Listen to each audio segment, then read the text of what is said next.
The moment my fake heiress identity was exposed, I couldn't bear to lose this life of luxury. So in the middle of the night, I changed into a lace nightgown, ready to knock on my brother's door. Suddenly, comments appeared before my eyes. The side character is so confused. Why go after the brother when she should be going for the younger one? The younger brother looks at her like he wants to devour her. Plus, he's going to inherit the family fortune. Poor guy even gave her a sensory doll as a gift. But he's totally blind to his feelings. I stopped in my tracks and turned toward my younger brother's door. Instead, looking at these comments, I somehow found myself knocking on Ethan's door. No one came to answer for a long time. Even though it was early summer, the night breeze was still chilly. It literally blew some sense back into me. I must be desperate to try this. Ethan's life had been stolen by me for 20 years. How could he possibly have feelings for me? Like the comments said, he'd be kind enough not to hate me. Besides, I still couldn't let go of the Wilson family's wealth and status. Thinking it over, I should probably go knock on Daniel's door instead. After all, he used to give me whatever I wanted. And he was always so gentle with everyone. Like the type you could win over with some persistence. Just as I turned to leave. Ethan's door suddenly opened. The young man's hair was damp, his eyes slightly red at the corners. Water droplets slid down his sharp nose and landed on his firm, sculpted chest. My gaze traveled downward, taking in his lean 8-pack abs and the towel wrapped tightly around his waist. Before I could speak, comments flooded the screen. This guy is totally trying to seduce her now. He's all covered up as if we don't know what he was just doing. Yuri, absolutely. Showing off your body on purpose, kid. The girl is just too innocent to know what a guy taking a cold shower at midnight really means. I sneaked a glance at Ethan's towel. Before I could look away, Ethan spoke. It's so late. Why are you knocking? His voice was hoarse, like he really had just done something bad in the bathroom. Just as the comments suggested.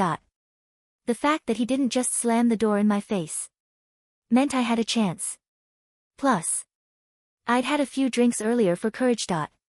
So I threw caution to the wind and wrapped my arms around Ethan's lean waist. Misty eyes, I said.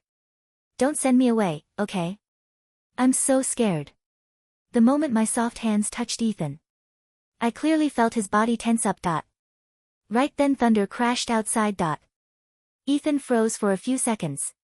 Then his rough palm pressed against my back. Do you even know who I am right now? Soul-searching question, Ed Dinner. The girl was so cold to the younger brother. And now at night she's throwing herself at him. The younger brother was dying of jealousy, watching her be so close with the older brother during the day. Turns out he was waiting to ask her this. I can't take it anymore. Stop holding back and just take what you want. All the comments were just enjoying the drama. Not a single one telling me how to answer. My brain was racing. When Ethan was brought back home today, it meant I was a fake heiress. Actually, over all these years, I'd suspected I wasn't Mr. and Mrs. Wilson's biological daughter. After all, I didn't really look like them. Plus, Mr. Wilson was gentle and refined. Mrs. Wilson was understanding and kind. Even my brother Daniel inherited their excellent quality. While I was greedy and shallow, I used to comfort myself thinking maybe I was just a genetic mutation. Turns out I really wasn't their biological child. I was the cuckoo that had stolen the nest.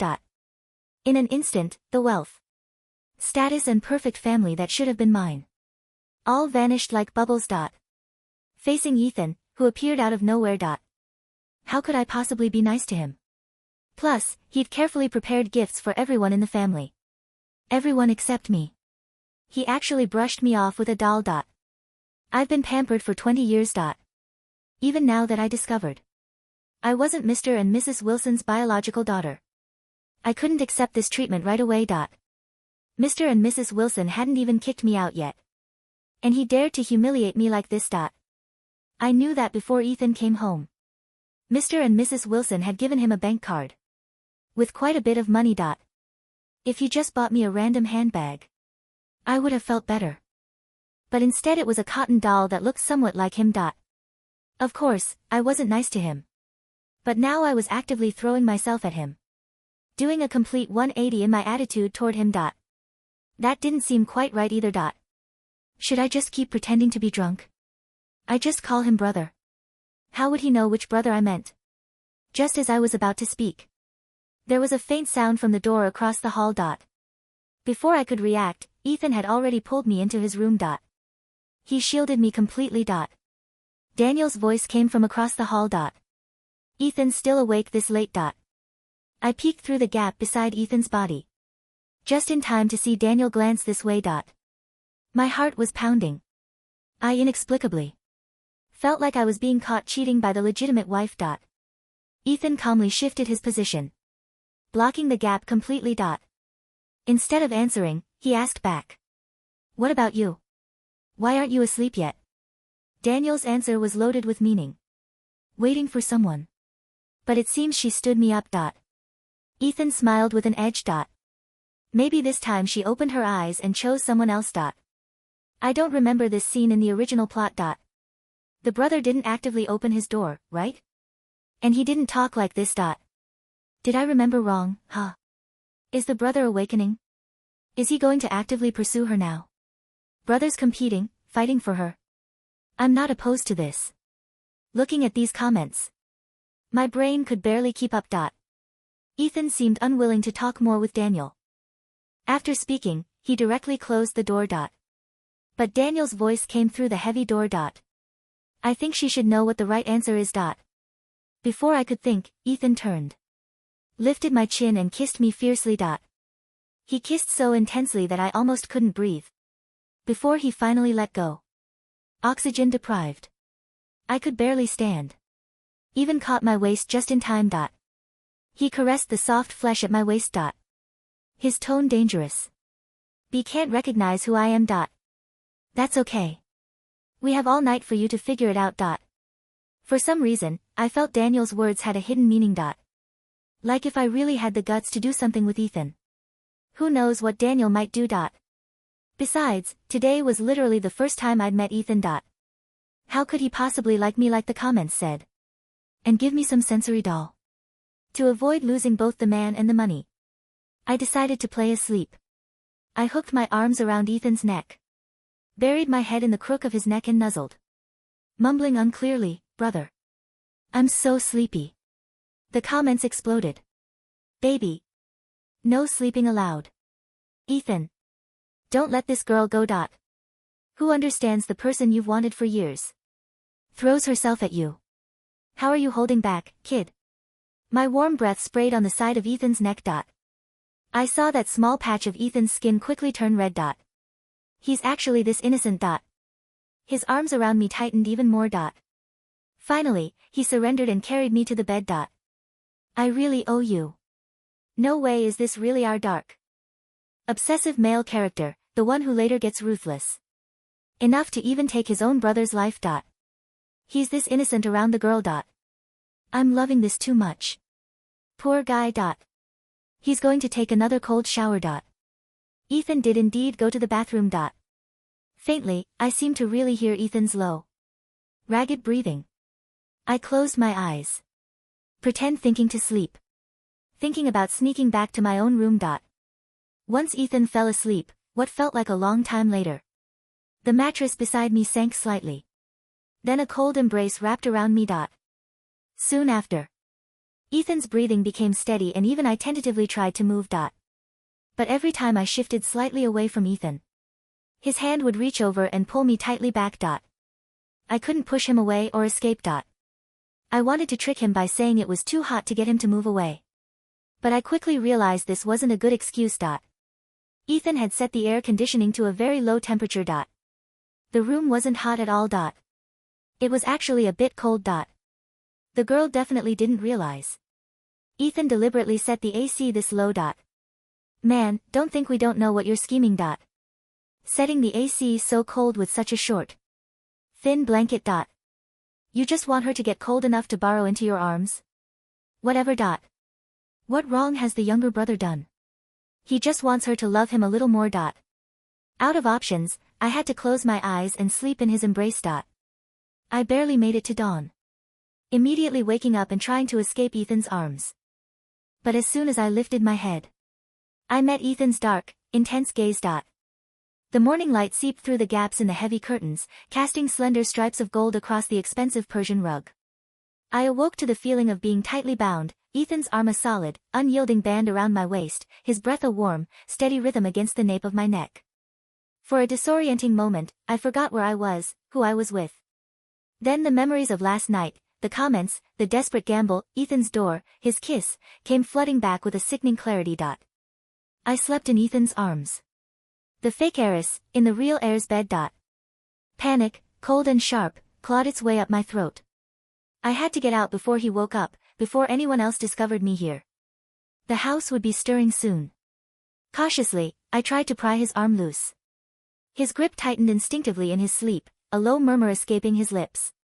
My heart hammered against my ribs. I was trapped.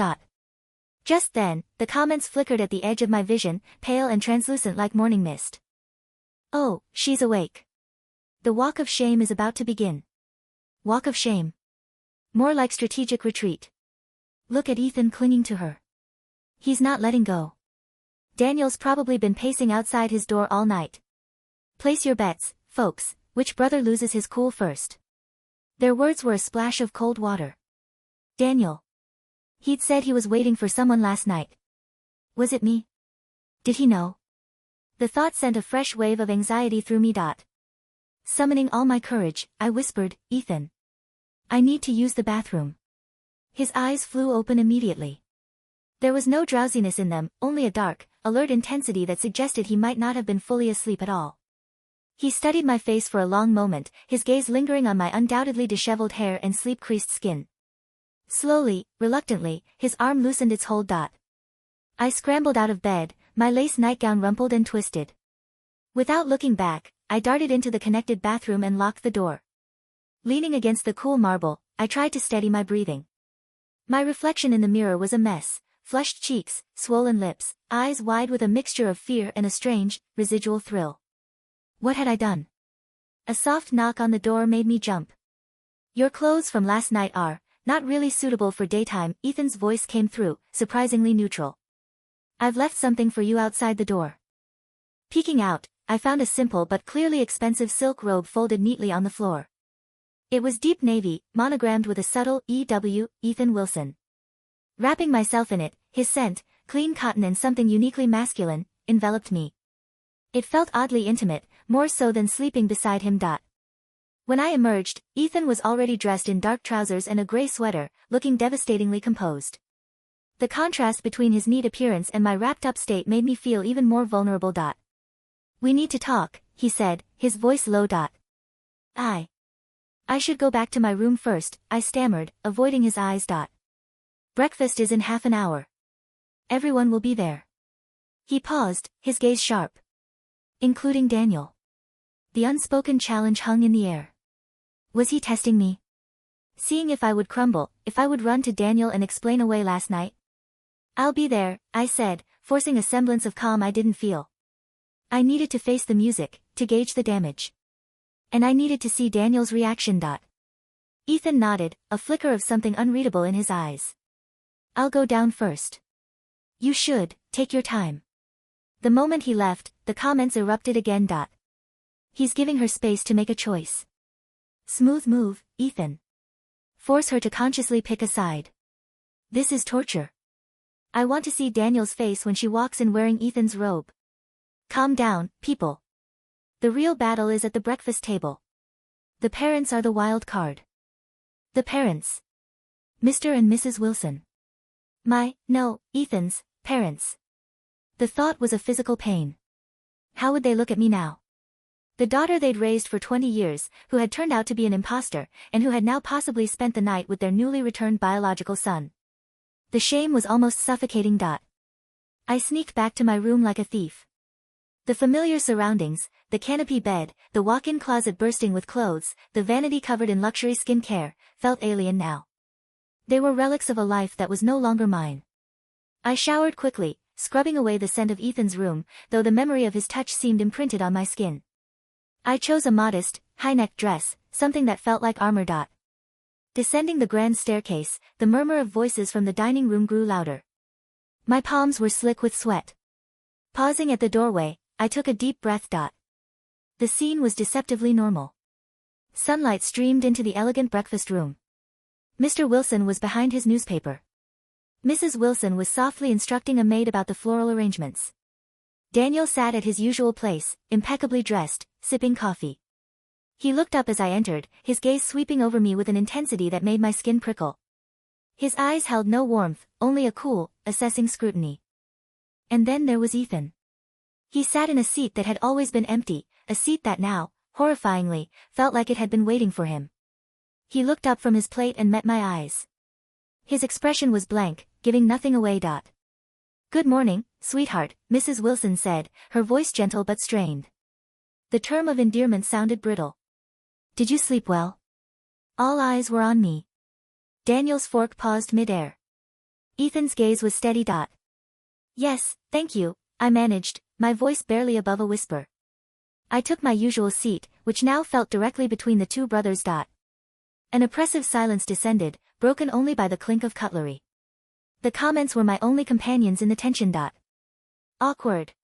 So awkward. I can't breathe. Mrs. Wilson knows something's up. Mother's intuition is never wrong. Look at Daniel's knuckles, he's gripping that fork so tight it might bend. "So, Ethan," Mr. Wilson finally put down his paper, breaking the silence. "Your mother and I were thinking. Now that you're home, we should host a proper welcome party next week. Reintroduce you to society." Ethan nodded politely. "That's very kind. Though I'm sure it will be a lot of work." "Nonsense," Mrs. Wilson said, her smile not quite reaching her eyes. She glanced at me. "And you, dear, you'll help, won't you? You've always been so good at these things." It was a lifeline, a tentative offer to include me, to maintain a semblance of the old order. But it was also a test. "Of course," I said quickly. "I'd be happy to." Daniel finally spoke, his tone light but edged with something darker. "Yes, she's always been the perfect hostess. So good at playing her part." The barb hit its mark. I flinched. Ethan's voice cut through, cool and firm. "I'm sure her help will be invaluable. After all, she knows this world better than I do." He wasn't defending me, not exactly. He was stating a fact, but in doing so, he subtly aligned himself with me against Daniel's insinuation. The undercurrents at the table were now a riptide. Mr. and Mrs. Wilson exchanged a worried glance. "Oh damn, the first shot has been fired. Daniel is pissed. Ethan's claiming her expertise, marking his territory in a way. This is better than any drama series. The parents are stuck. Their real son versus the son they raised versus the daughter they loved. What a mess." The rest of the meal passed in a blur of strained small talk. I felt like I was walking a tightrope. Every word to Daniel felt like a betrayal of last night. Every glance toward Ethan felt like a confirmation of Daniel's suspicions. After breakfast, as we dispersed, Daniel caught my arm in the hallway, his grip firm. "A word," he said, his voice low. He pulled me into his study, a room that had always been a sanctuary. Today, it felt like a prison. "What were you thinking?" he demanded, closing the door and releasing my arm as if it burned him. His usual gentleness was gone, replaced by a raw, barely contained anger. Going to his room. In the middle of the night. Wearing that. So he had seen. Or guessed. Heat flooded my cheeks. "It's not what you think. Isn't it?" He took a step closer, his eyes blazing. "Do you have any idea what he is?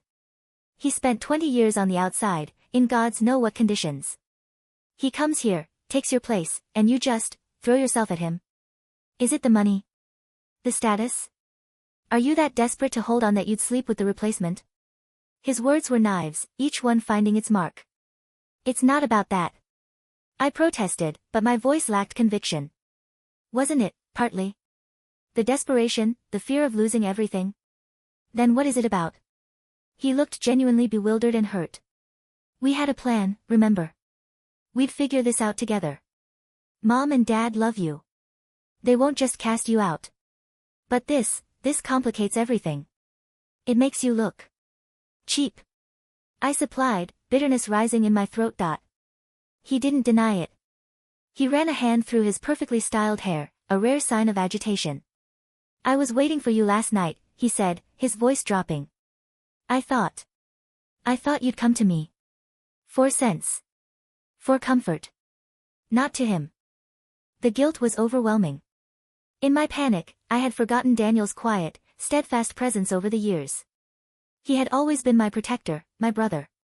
But now, the lines were blurred, distorted by the comments, by my own survival instincts, and by something unfamiliar I felt around Ethan. I was scared, I whispered, the truest thing I'd said all morning. Some of the anger drained from his face, replaced by a weary sadness. I know. But running to him isn't the answer. He's not your salvation, Sienna. He's the problem. Just then, a comment flashed, stark and shocking. Tell him about the doll, Daniel. Tell her what it really means. Or are you too afraid she'll understand Ethan better than she's ever understood you? I froze. The doll. The stupid, felt-and cotton doll Ethan had given me. What did it mean?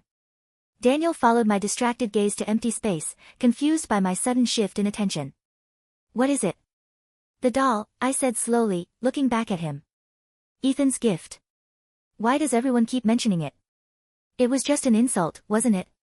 A strange, complex emotion flickered across Daniel's face, conflict, jealousy, and something like defeat. You really don't get it, do you? He let out a short, humorless laugh. He didn't brush you off. That doll, it's a sensory doll. For people with trauma. Anxiety. It's meant to be a comfort object. He made it himself. The world tilted on its axis. He made it himself. A comfort object. All my assumptions, my offended pride, crumbled to dust. While I was seething over not getting a designer bag, Ethan had spent time making something he thought might bring me comfort in this upheaval. Because he, of all people, understood what it felt like to have your world ripped away. Daniel saw the realization dawning on my face, and his own hardened. Yes. So now you see. The brother you thought was cold and dismissive actually tried to extend an olive branch in the only way he knew how. And you threw it back in his face. And then you went to his room. His voice was flat, final. You've made your choice, it seems. He turned and walked to the window, dismissing me. The conversation was over. I stumbled out of the study, my mind reeling. The comments were a frantic stream now. Finally. The truth comes out. My poor Ethan, he was trying to be sweet. Daniel is heartbroken. He just lost, and he knows it. This changes everything. Does the female lead have a conscience? Will she go apologize? Apologize? To Ethan? For misreading his gift, for my coldness, for using him last night in my panic? The thought was terrifying. But the guilt gnawing at me was worse. I found him in the library later that afternoon. He was standing by a shelf, pulling out a heavy volume on architectural history. He looked every inch the scholarly heir, but the tension in his shoulders betrayed him. Ethan. He turned, his expression guarded. I took a deep breath, clutching the fabric of my dress. The doll. Daniel told me. What it is. What it meant. I misunderstood. I'm sorry. He watched me silently for a beat, then replaced the book. It's fine. I'm not good at this. He gestured vaguely, encompassing the mansion, the family, the social niceties. Why did you give it to me? I asked, needing to hear it from him. He leaned against the shelf, crossing his arms. For the first time, he looked less like the imposing stranger and more like a young man out of his depth. I know what it feels like, he said simply. To have your identity stripped away. To be thrown into a world where you don't know the rules. The doll, it helped me. When I was younger. In the foster homes. He said the last words quietly, a glimpse into a past he kept tightly locked away. I thought it might help you too. Stupid, I guess. It wasn't stupid.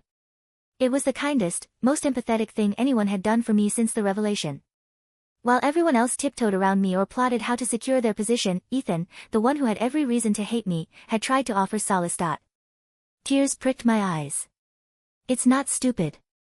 Thank you. He nodded, looking uncomfortable with the emotion. The air between us shifted, charged with a new understanding. Progress. Emotional connection established. The foundation is set. But Daniel's warning still stands. Ethan's past is dark. Can our girl handle it? Who cares about the past? This is about the present. Kiss her again, Ethan. About last night, I began, my face heating again. You were scared, he finished for me. And maybe a little drunk. And you saw an opportunity. His gaze sharpened. The question is, was it an opportunity for comfort, or for strategy? He was too perceptive. I couldn't lie. Both, I admitted, looking down. I'm not a good person, Ethan.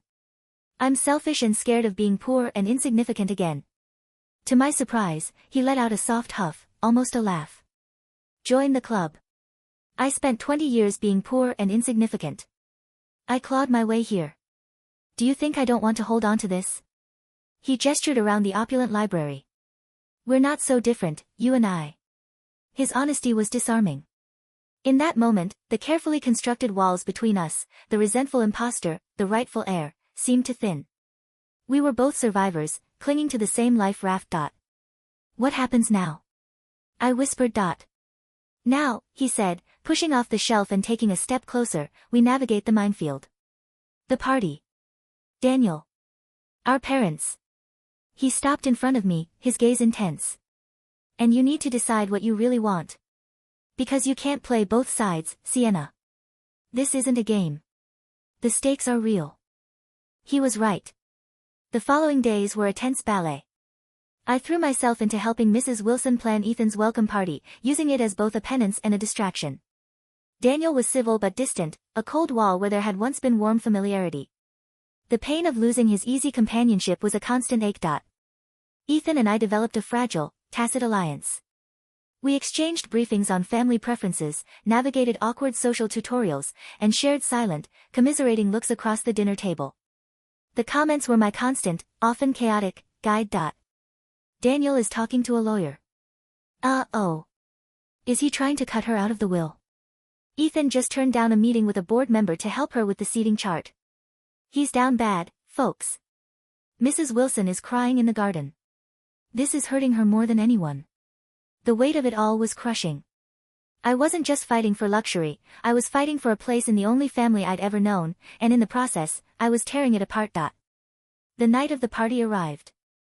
The Wilson mansion was transformed into a glittering jewel box, filled with the city's elite. I wore a gown of silver silk, feeling like a ghost at my own funeral. I was no longer the Wilson heiress, just the girl helping out.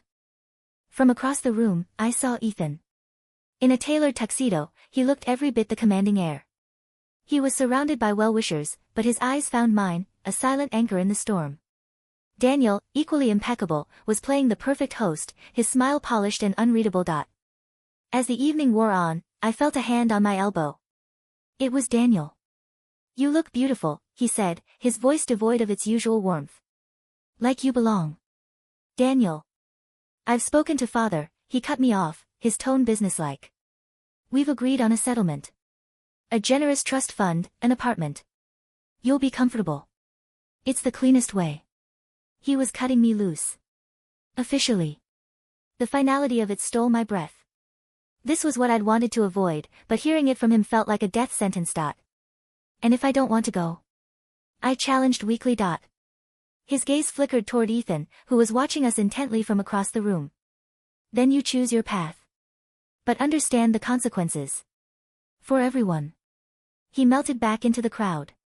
I felt dizzy, the chatter and music swelling into a meaningless roar. I needed air. I slipped out onto the terrace, gripping the cold stone railing. A moment later, Ethan joined me. The sounds of the party were muffled out here. Daniel offered me a settlement, I said, my voice trembling. To leave. Ethan was silent for a long time, looking out at the dark gardens. Is that what you want? I don't know what I want anymore, I confessed, the truth tumbling out. I thought I wanted this life, at any cost. But the cost, it's Daniel looking at me like a stranger. It's your mother's silent tears. It's feeling like a ghost in my own home. I turned to him, tears finally spilling over. And you. I used you. I'm sorry. He faced me, his features stark in the moonlight. You think I don't know that? He said quietly. I knew at the moment you knocked on my door. I'm not a fool, Sienna. Then why did you let me in? Why did you kiss me? Why are you here now? Because, he said, stepping closer and wiping a tear from my cheek with a rough thumb, for 20 years, my life was stolen too. By circumstances. By a system. When I got here, I saw you, living the life that should have been mine, but also trapped by it, defined by it. We're mirrors, you and I. His hand cupped my face. And maybe I wanted the person in the mirror to see me. Not as the replacement, not as the heir. Just as me. And maybe I wanted to see her, too. Not the heiress. Just you. His words unraveled something deep inside me. It wasn't just about survival or strategy. There was a raw, painful connection here, born of shared loss and understanding. I'm scared, I whispered, leaning into his touch. So am I, he admitted. But we don't have to be scared alone. He leaned in, and this time, his kiss was not fierce or demanding, but slow, questioning, a promise and a plea. And I kissed him back, not out of desperation, but out of a terrifying, budding hope. The sound of a glass shattering inside broke us apart. We turned to see Daniel standing just inside the French doors, the fragments of a champagne flute at his feet. The look on his face was one of utter betrayal and a chilling, cold fury. He didn't say a word. He just turned and disappeared into the crowd. Point of no return. Daniel has officially snapped. The brotherly war is on. This is going to get messy. But our OTP is finally real. It's messy and painful, but it's real. The rest of the party was a blur. The aftermath was swift and brutal. Daniel moved out of the mansion the next day. Conversations with Mr. and Mrs. Wilson were fraught with pain and disappointment. The family was fractured, and Ethan and I were at the center of the quake. Weeks passed. I declined Daniel's settlement, a move that surprised everyone, including myself. Instead, with Ethan's quiet support, I enrolled in university courses in business management. I wanted to build something for myself, not just inherit or marry into it. My relationship with Ethan was a quiet, intense thing. We were learning each other, navigating our traumas and ambitions. He showed me the architectural sketches he'd done in foster homes, dreams of building safe, beautiful spaces. I told him about my childhood fears of never being enough. We were two broken pieces, not fitting perfectly, but holding each other together. The comments evolved, becoming less about drama and more about quiet observation. Ethan secretly funded her first semester. He believes in her more than she believes in herself. She talked him into volunteering at a community center for foster kids. He's softening. Daniel bought a rival company. He's gunning for Wilson Enterprises. The war is moving to the boardroom. The familial conflict had indeed shifted to a corporate battlefield. Daniel, with his deep knowledge of the family business and network, began a ruthless campaign to undermine Ethan's position. The board meetings became tense, the family dinners now impossible. One evening, Ethan came home late, his face drawn. Daniel has rallied enough shareholders to call for a vote, he said, sinking onto the sofa in our shared sitting room. I had moved into a guest wing, the main family room's too heavy with memory. He's proposing to split the company. Sell off the legacy divisions. It was a devastating move, one that would dismantle Mr. Wilson's life's work. Can you stop it? I'm trying. He looked exhausted. The weight of the legacy, the brotherly feud, was wearing him down. But he knows all the weak points. And he's motivated by hatred for me. For us. The guilt was a constant companion. The day of the crucial shareholder meeting arrived. The outcome would determine the future of Wilson Enterprises.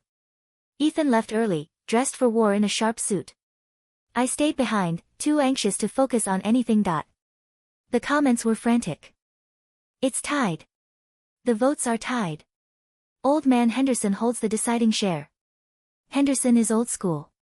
He respects Daniel but thinks Ethan is an upstart. This is bad. Wait, Daniel is making his final speech. He's talking about family legacy. I paced the floor, my phone silent. Hours ticked by. Finally, I heard the front door. I rushed to the top of the stairs. Ethan stood in the foyer, alone. He looked up at me, his expression unreadable. Well? I breathed. He won, Ethan said, his voice flat. My heart sank. This was it. The end. Daniel would dismantle everything, and Ethan would be left with nothing. Because of me. But then Ethan's lips twitched. He won the vote. To keep the company intact. To reject the split. I stared, confused. What? But. He changed his speech, Ethan said, slowly climbing the stairs toward me.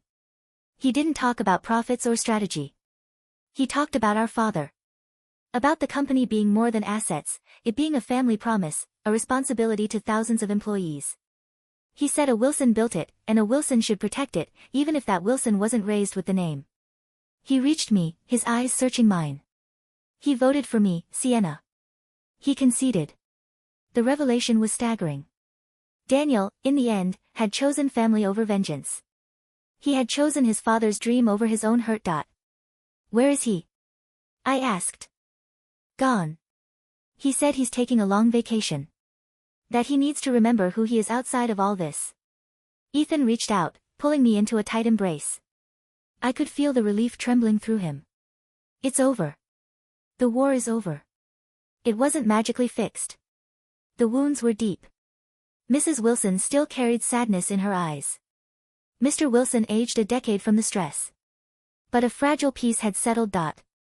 Months later, I stood in the sleek, modern office of my own small startup, a boutique consultancy helping brands with digital narrative, a skill I'd ironically honed analyzing my own life through those mysterious comments. The venture was modest but profitable, built with a small loan I was diligently repaying to Ethan. The comment function had faded weeks ago, its purpose seemingly served. I missed its chaotic guidance sometimes, but I was learning to trust my own instincts. The door opened, and Ethan walked in, carrying 2 coffees. He no longer looked like the guarded stranger or the besieged heir. He looked at peace. He'd thrown himself into modernizing the company, infusing it with a social responsibility vision that was uniquely his. Breaking news, he said, handing me a cup. Daniel's back. He's starting a venture capital firm focused on sustainable architecture. A smile touched my lips. It was a perfect fit, a bridge between his business acumen and Ethan's passion. Have you spoken? We had lunch, Ethan said, leaning against my desk. It was stiff. But we talked. About the company. About the past. Not about you. Not yet. He looked at me, his gaze soft. That will take time. I nodded. Some scars might never fully fade. I'm glad he's back. Me too. He sipped his coffee. Mother is planning a dinner. Just family. She asked if you'd come.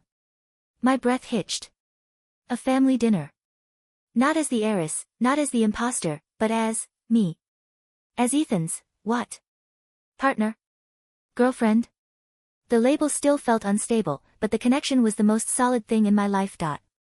I'd like that, I said. That evening, as I dressed for dinner, I didn't reach for the most expensive gown. I chose a simple, elegant dress I'd bought with my own earnings. It felt right. The dinner was held in the smaller, cozier dining room. The atmosphere was tinged with nostalgia and a cautious hope. Mr. Wilson talked about business with a spark returning to his eyes. Mrs. Wilson fussed over the menu, her smile more genuine. Daniel was there, quieter, less polished, but present. He nodded at me once, a brief, acknowledging gesture that held no warmth yet, but also no active ice. We were a fractured mosaic, pieces glued back together, the cracks still visible but the picture whole once more. Different, but whole. As dessert was served, Ethan's hand found mine under the table. His fingers intertwined with mine, a silent anchor. Later, back in the quiet of the guest wing that had started to feel like a home, Ethan pulled a small, wrapped box from his pocket. What's this? I asked. Just open it. Inside, nestled on velvet, was a delicate silver necklace. And hanging from it was a tiny, exquisitely crafted silver replica of that Felton cotton sensory doll. Tears welled in my eyes. Ethan. It's not a reminder of the past, he said softly, taking it and fastening it around my neck. The cool metal settled against my skin. It's a promise. That no matter how confusing or frightening things get, we find our comfort. We find our way. Together. I touched the tiny doll, then reached up and kissed him. It was a kiss of gratitude, of hard-won peace, of a future that was no longer about clinging to a stolen life, but about building a real one. Outside, the moon shone on the manicured gardens of the Wilson estate. It was the same house, the same life of luxury that I had been so terrified to lose. But I wasn't the same girl. The fake heiress was gone. In her place was a woman who had lost everything, faced her own darkness, and found something more valuable than wealth or status, her own strength, a complicated love, and a place in a family, not by blood or deception, but by choice, by weathering the storm, and by the quiet, unwavering promise symbolized by a small silver doll resting over her heart. The story of the fake heiress had ended. Mine was just beginning.